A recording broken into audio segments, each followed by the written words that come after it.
Hey guys, welcome back to the channel. My name's Bria and I love everything books. I'm finally back to recording monthly reading wraps because the past 2 months I combined into two because one, I didn't read nearly enough, and then two, I just kind of forgot that I was doing those. But we're here now with what I read in May. And it's kind of funny, looking back, I read only fantasy this month with the exception of one book.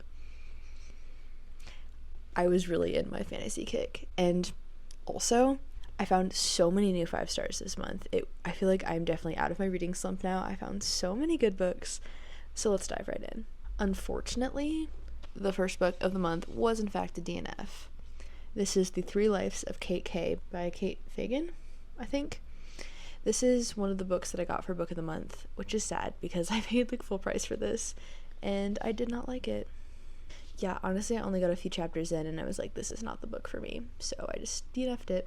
So now it's on my Pangobooks if you want it. I don't know. But yeah, didn't start off the month very strong, but the rest of the month was in fact very strong. So the actual first book that I read this month was none other than Divine Rivals by Rebecca Ross. I've had this book for honestly months, and it was just sitting on my shelf and I could not bring myself to read it. I don't know, I think because I knew it was going to be a good book and I was just waiting for the perfect opportunity to read it. And so I finally read it this month and it is so good. It's actually a duology, so I also read the second book, which is Ruthless Vows, and these two books are kind of like, they kind of read like historical fiction almost.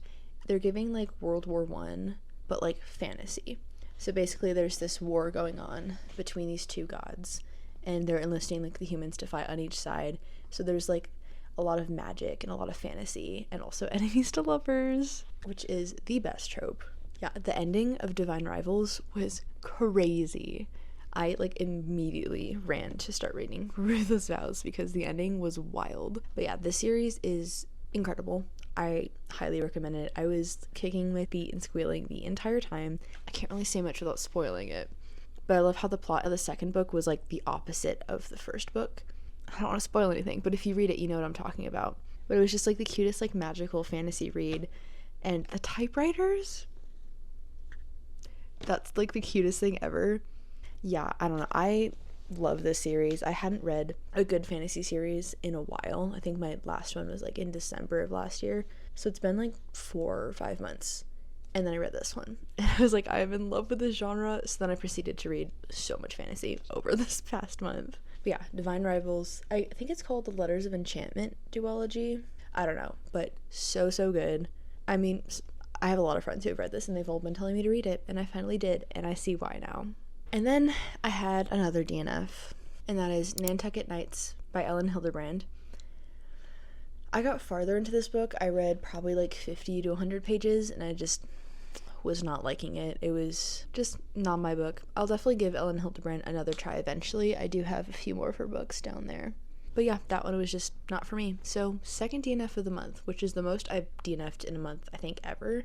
But this year I'm trying to be better about DNFing a book, because if I know I'm not going to like it, why do I keep reading it? The next book I read in a day, in one sitting, and that is Ella Enchanted by Gail Carson Levine. I watched the movie Ella Enchanted probably like a year ago and it was really cute. So I ended up thrifting this book a few months ago. Actually, I don't remember exactly when I got it. But this is a middle grade book. It's like a fantasy, kind of like Cinderella fairy tale retelling. I just realized I forgot to tell you the rating of Divine Rivals and Ruthless Vows. If you couldn't tell, 5 stars. And then the other 2 books I talked about were DNFs. So I'll tell you the rating from now on because that's kind of the most important part. Anyways, Ella Enchanted. I gave this a 3-star because it was like not really anything special. If I was like 10, I feel like I would have eaten this up and I would have loved it. But like compared to something like Divine Rivals, like this does not hold up. But it was definitely a really cute story for like younger kids. I think they would love it. It was cute. But yeah, 3-star.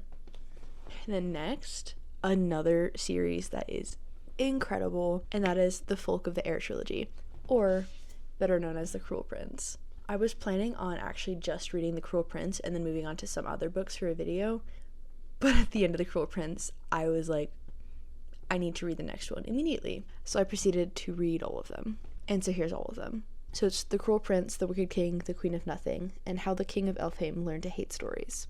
And there's also a novella that goes in between The Cruel Prince and The Wicked King called The Lost Sisters, and I also read that, but it's only on ebook because it's pretty short. So I read all 5 books in the Cruel Prince trilogy. There's also a spin-off series, but I didn't read them right now. I'll read them eventually because I really want to see what happens. But I read these 4 books and then the novella, and drumroll please, they're all 5 stars. They're so good. Oh my goodness, I'm really in my fantasy kick right now. Between Divine Rivals and The Cruel Prince, it's so good. But basically why can't I say cruel? The Cruel Prince follows the main character Jude, and Jude is a human, and her 2 sisters are basically kidnapped by Jude's stepfather. It's a whole thing. The first chapter of this book is insane. Like, people are murdered. Then Jude and her sisters are kidnapped. It's crazy. But basically Jude and her sisters go to live in the fairy world, which I don't know if it has a name. Oh, duh, it's Elfhame. They go to live in Elfhame. Anyways, Jude's stepfather is like the general of the whole place, and so they're very involved in like the politics, and they like go to school with one of the princes, the Cruel Prince. And this world is so interesting. The Fae cannot lie, but that doesn't mean they're any less deceptive. Jude can, because she's a human. So it's really interesting, and I don't want to say that because that's kind of spoilers. But yeah, basically Jude feels out of place because she's human and everyone around her except for her twin sister and maybe like a few other people are Fae. And so she's trying to find her place where she fits into the world. And the ending of this is wild. I feel like I was kind of lost a little bit the whole book. I was just kind of like kept reading and be like, I'll figure it out at the end. And I do want to reread it because I feel like rereading it I would be able to pick up so much more. But nonetheless, the ending alone made it a 5-star. And then the novella, The Lost Sisters, is from Jude's twin sister's perspective. And why am I forgetting her name? Taryn. Her name's Taryn. But anyways, the Lost Sisters novella is told from Taryn's perspective about some of the events that happen. I'm like, it was good. Like, if you read The Cruel Prince, I would definitely recommend reading The Lost Sisters. But I gave it a 4-star just because it wasn't anything like super crazy. It gave some perspective from Taryn's side of the story, but like, it's a short novella. Like, you're not going to get much out of it. So then after that, I read The Wicked King and then The Queen of Nothing, which are the second and third books. And I can't really say much about these two without spoiling the plot.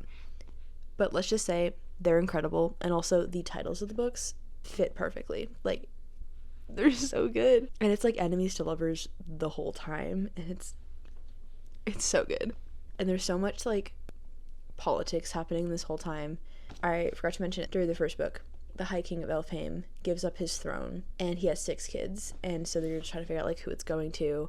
Are they gonna like try to overthrow their sibling who's on the throne and stuff? So it gets bloody. Let's just say that. But yeah, so in the rest of the series, it just continues on the story, and it's so good. I love it so much. If you love fantasy or stuff like Divine Rivals, it's so good. I love it so much. So obviously, The Wicked King and The Queen of Nothing are 5 stars.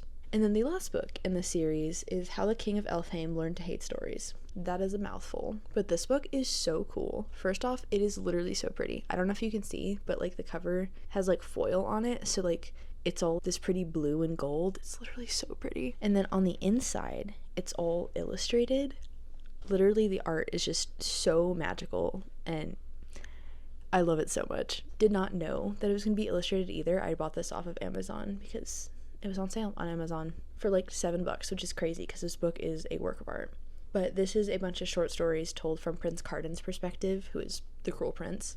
And so there's stories from before the trilogy, during the trilogy, and then even after. And it's so cool. At first I was like, these stories are so random, like why are they telling this? And then at the end, you figure out that it's actually telling one giant story, and I thought that was so cool of Holly Black. So of course, 5 stars. And then last but not least, the only non-fantasy book of this entire month is Redeeming Love by Francine Rivers. This book is so good. I've been recommended this book by so many people, and I finally just sat down and read it like over this past week. Basically, this is a modern retelling of the book of Hosea from the Bible. It's set in California in the 1850s. It follows Angel, who's a prostitute, and then Michael Hosea. It's so heartbreaking. Like, the stuff that happens in here is so hard to read. Like, definitely look up trigger warnings if you want to read this. And yeah, there's just, I nearly cried multiple times. Like, I like kept having to literally physically put the book down and just like process what I read, because some of the stuff in here is absolutely horrific, and it's so sad because the stuff that happens in here happens to real people, and it's so heartbreaking. But on the flip side of that, it's also this beautiful story of God's love and how God uses imperfect people to show his love to others. Yeah, it's just, this book is crazy. It like convicted me at some parts and then like encouraged me, and like everything in between. I would highly recommend this book, but fair warning, it is a hard book to get through. But of course, 5 stars. By far exceeded my expectations. I knew it was going to be a good book by how many people have recommended it to me, but sitting and actually reading it, like, oh my goodness, this book is crazy. And God is crazy. Like, God's love is so much better than we could ever imagine. So yeah, that's Redeeming Love by Francine Rivers. And with that, there's all the books that I read in the month of May. I ended up reading 9 books, which is so good. I think the most books I've read in a month so far this year is either 9 or 10. I want to say it's 10, but I'm so glad to be back into actually reading, because past few months it's been like 4 books a month, which is not great. I'm still a few books behind on my reading goal, but it's fine. We'll get there, especially now that it's summer and I have so much more time to read. But May was an amazing reading month. I found all 5 stars except for Ella Enchanted, which I gave 3, and then the one novella, which I gave 4. All of like the books that I read, 5 stars. Like, you can't beat that. Maybe I give 5 stars out too easily, but also like these books deserve them, so I'm standing by my 5 stars. That'll be it for this video. Don't forget to like and subscribe, and let me know if you've read any of these books. I want to know your thoughts in the comments. See you next time.